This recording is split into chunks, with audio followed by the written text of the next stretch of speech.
The afternoon sun filtered through dense branches as the Buddha sat calmly under the ancient banyan tree. His disciples gathered in respectful silence, the rustling leaves harmonizing with their breath. The Buddha's tranquil presence filled the grove with peace, like a soft glow wrapping around their beings. "Ananda, fetch me a bowl of water from the stream," the Buddha said, his voice steady and serene. Ananda bowed gracefully and quickly disappeared into the forest, leaving faint footsteps echoing in the distance. The disciples watched, curious yet quiet, sensing the teaching hidden behind the Buddha's simple request. Minutes later, Ananda returned, holding a small clay bowl filled with clear water from the stream.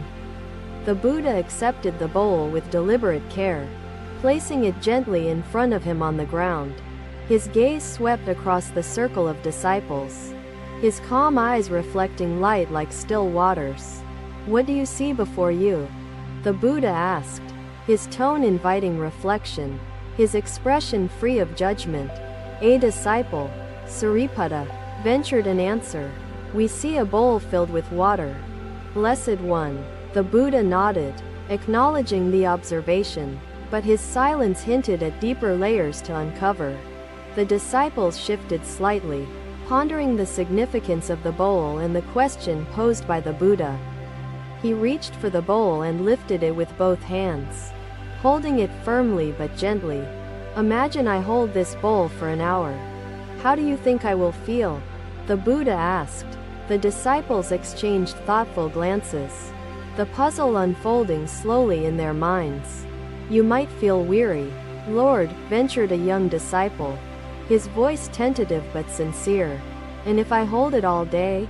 the Buddha inquired, a quiet intensity sharpening his otherwise gentle tone.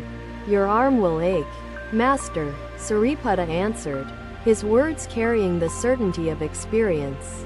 The Buddha smiled faintly, his expression a blend of agreement and an unspoken lesson. "The bowl's weight does not change.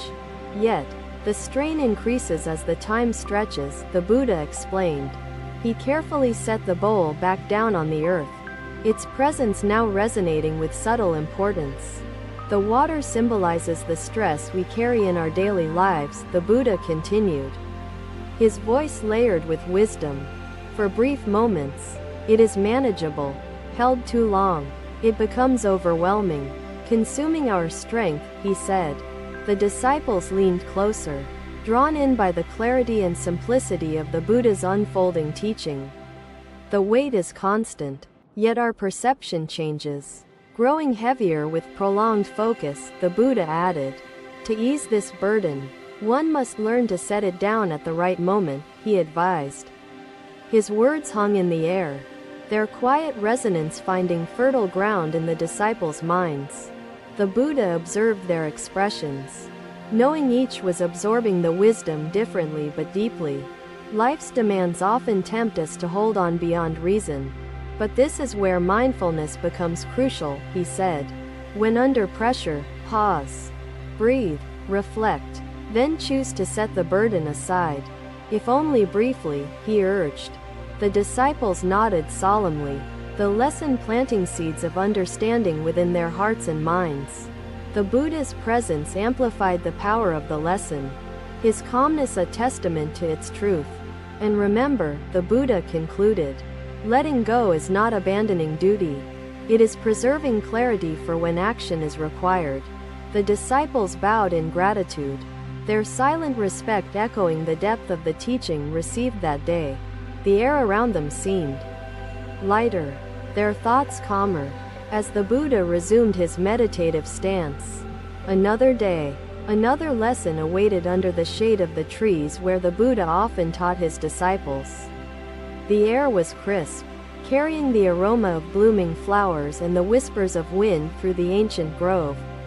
The Buddha, seated on a smooth stone, invited the disciples to gather, his calm demeanor radiating peace and focus. Today, the Buddha began, his voice steady and clear. We will explore the nature of the mind under pressure. He gestured toward a pond not far from where they sat. its surface like a mirror reflecting the sky. "Come closer and look into the water," the Buddha said, guiding the disciples to the edge of the pond. The disciples approached cautiously, their reflections appearing in the stillness of the water's surface as they peered into it. "What do you see?" the Buddha asked, his eyes resting on Ananda, who stood nearest to him by the pond. "I see my reflection, Master," Ananda replied, his tone filled with both curiosity and reverence. The Buddha nodded, his gaze remaining fixed on the pond as he reached for a stick lying beside him. He stirred the water gently, causing ripples to spread across the surface, distorting the disciples' reflections. "And now, what do you see?" the Buddha asked, his voice calm but pressing for deeper understanding. "My reflection is shattered, Master," said Sariputta, his words echoing the thoughts of all gathered there. The Buddha withdrew the stick, allowing the pond to slowly still as the ripples began to fade away. "Notice how the mind mirrors this water," the Buddha began, his voice carrying a timeless wisdom. "When disturbed, it cannot reflect clearly, yet, when still, it reveals the truth without distortion," he explained. The disciples watched intently as the water regained its calm, their reflections becoming sharp and undisturbed once more. The mind under pressure ripples with agitation. Clarity fades as our thoughts become scattered, the Buddha continued. But when we practice mindfulness, we calm the disturbances and allow clarity to return, he added softly. One disciple, intrigued, raised his hand and asked, "Master, how do we still the mind in moments of stress?" The Buddha turned toward the disciple, his eyes filled with a gentle but resolute understanding. "Begin by observing your thoughts without judgment," the Buddha said. "Accept them as clouds passing through an open sky." He paused, allowing the words to sink in before continuing. "Do not cling to thoughts, nor push them away forcefully. Instead," the Buddha explained, "watch them as you might observe the ripples on this pond. When you stop feeding their momentum, the ripples diminish and the mind grows still," he added.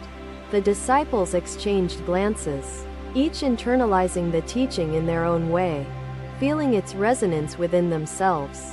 To practice this stillness, anchor yourself in your breath, the Buddha instructed, his voice unwavering and precise. "Let each inhale and exhale guide your awareness back to the present moment," he advised with certainty.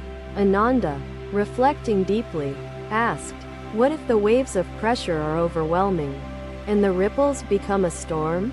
The Buddha smiled gently, his presence radiating reassurance as he addressed Ananda's heartfelt question.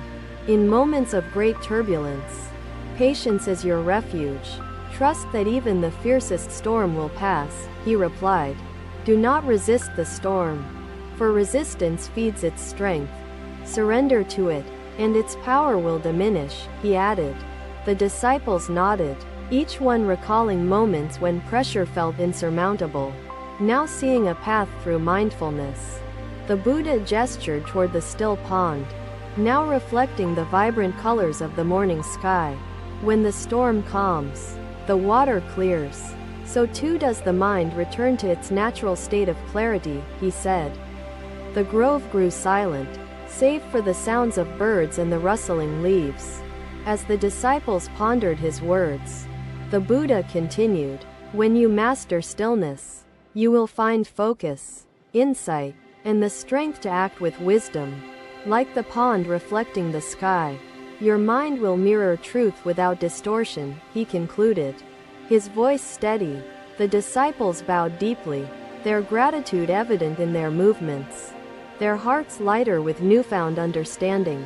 Each one carried the lesson forward, a seed of mindfulness planted in the soil of their being. The Buddha, serene and unshaken, resumed his meditative stance, his stillness an unspoken testament to the teaching. The day continued, but the lesson lingered, etched into the minds of those who sought the path of clarity. Another day, another opportunity arose to learn. as the Buddha led his disciples into a grove filled with tall bamboo. The morning breeze swayed the slender stalks, creating a rhythm that felt like nature whispering secrets of resilience. The Buddha paused near the tallest bamboo and turned to his disciples, his serene gaze encouraging them to come closer. Today, he began softly, we learn the wisdom of the bamboo, a lesson in resilience amidst the winds of life. His hand brushed a stalk lightly, its gentle motion following the curve of the breeze without resistance. Observe this bamboo, the Buddha said. Its strength does not lie in rigidness, but in its ability to bend. The disciples watched closely as the bamboo swayed, its dance fluid yet unyielding, never breaking under the wind's force. When life brings challenges, we often resist, becoming rigid in our thoughts and actions, the Buddha explained. But rigidity leads to breakage, like brittle branches snapping under pressure, he added, his tone firm but compassionate. One disciple stepped forward and asked, Master, how can we become like the bamboo, strong but flexible? The Buddha's eyes softened as he replied, by embracing impermanence and adapting to the changing winds of existence. Life's challenges are inevitable, yet resistance amplifies their force. Acceptance, however, allows us to flow with grace, he said.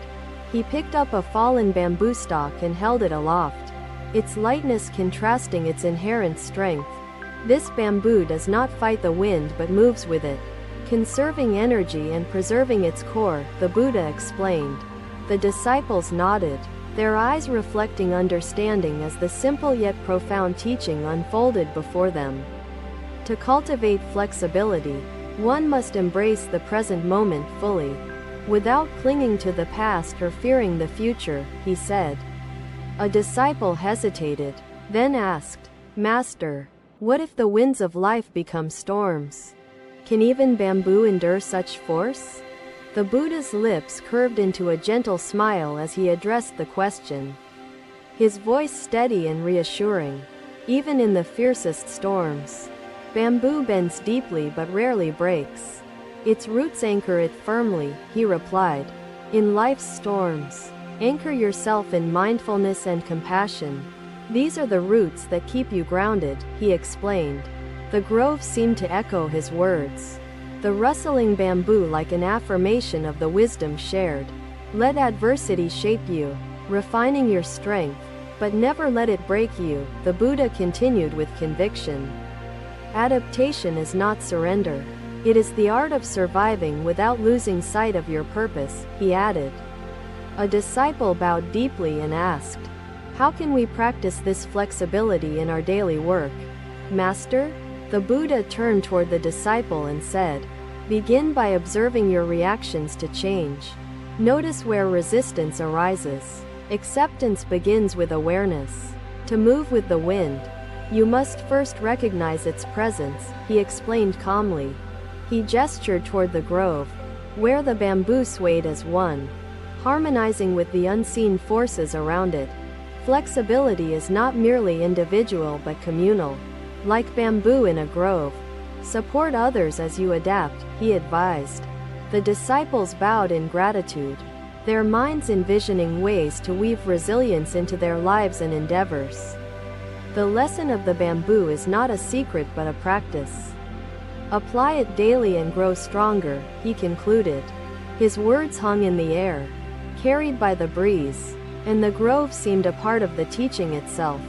The disciples left that day carrying the wisdom of adaptability, their hearts lighter but their minds deeply enriched. The Buddha remained under the bamboo, his stillness embodying the resilience he had just shared with his disciples. The day continued, yet the lesson lingered, offering strength in moments of pressure, like the bamboo swaying but unbroken. Thank you for watching. Buddha's teachings are always with you. Subscribe to our channel and we will see you in the next video.